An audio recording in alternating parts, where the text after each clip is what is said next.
భగవద్గీత యథాతథము తృతీయ అధ్యాయము 7వ శ్లోకం నుండి మనం ఈరోజు విషయాన్ని తెలుసుకున్నాం. 182 పేజ్.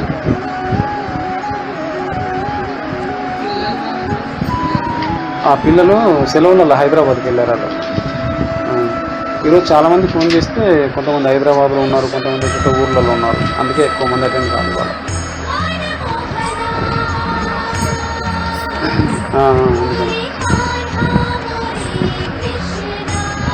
దయచేసి నేను చెప్పండి. ఓం నమో భగవతే వాసుదేవాయ. ఓం నమో భగవతే వాసుదేవాయ. ఓం నమో భగవతే వాసుదేవాయ. ఓం నమో భగవతే వాసుదేవాయ. ఓం అజ్ఞానతిమిరాంధస్య జ్ఞానాంజనశలాకయా చక్షురున్మిళితం ఏన తస్మై శ్రీ గురవే నమః. శ్రీ చైతన్య మనోభీష్టం స్థాపితం ఏన భూతలే స్వయం రూపః కదా మహ్యం దదాతి స్వపదాంతికం. వాంఛాకల్పతరుభ్యశ్చ కృపా సింధుభ్య ఏవ చ పతితానాం పావనేభ్యో వైష్ణవేభ్యో నమో నమః. జయ శ్రీ కృష్ణ చైతన్య ప్రభో నిత్యానంద శ్రీ అద్వైత గదాధర శ్రీవాసాది గౌరభక్త బృంద. హరే కృష్ణ హరే కృష్ణ కృష్ణ కృష్ణ హరే హరే హరే రామ హరే రామ రామ రామ హరే హరే.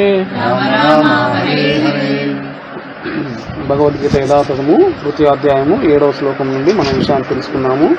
దయచేసి చెప్పండి. యస్త్వింద్రియాణి మనసా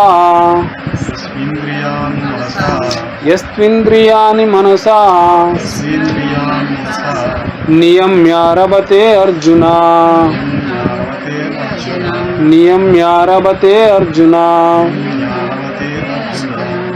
కర్మేంద్రియైః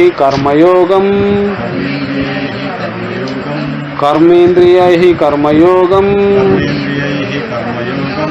అస్తకః స విశిష్యతే. యస్త్వింద్రియాణి మనసా నియమ్యారభతే అర్జున కర్మేంద్రియైః కర్మయోగం అస్తకః స విశిష్యతే.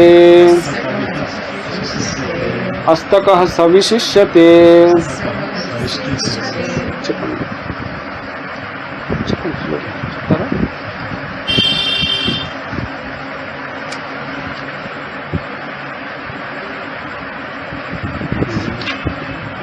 182 పేజ్.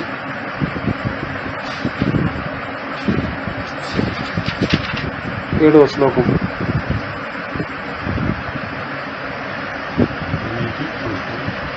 ఏడవ శ్లోకం.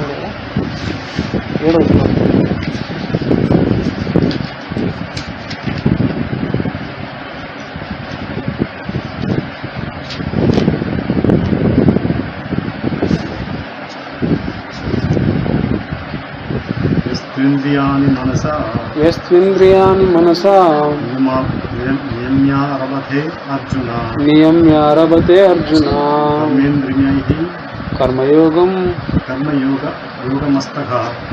కర్మేంద్రియైః కర్మయోగం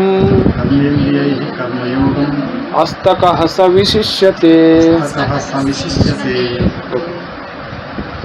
యస్మింద్రియాణి మనసా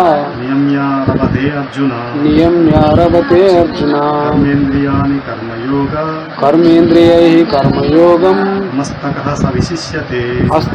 సవిశిష్యతే. ఓకే.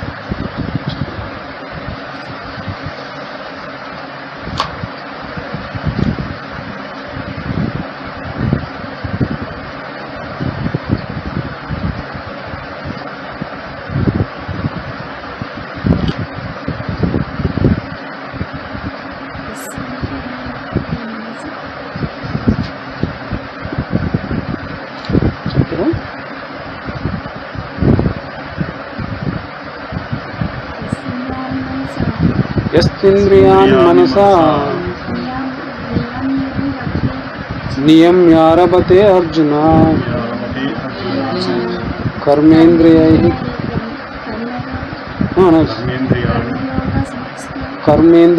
కర్మయోగం అస్తకః సవిశిష్యతే. యహ ఎవడు తు కాని ఇంద్రియాని ఇంద్రియములను మనసా మనస్సుచే నియమ్య నిగ్రహించి అరభతే ఆరంభించును అర్జున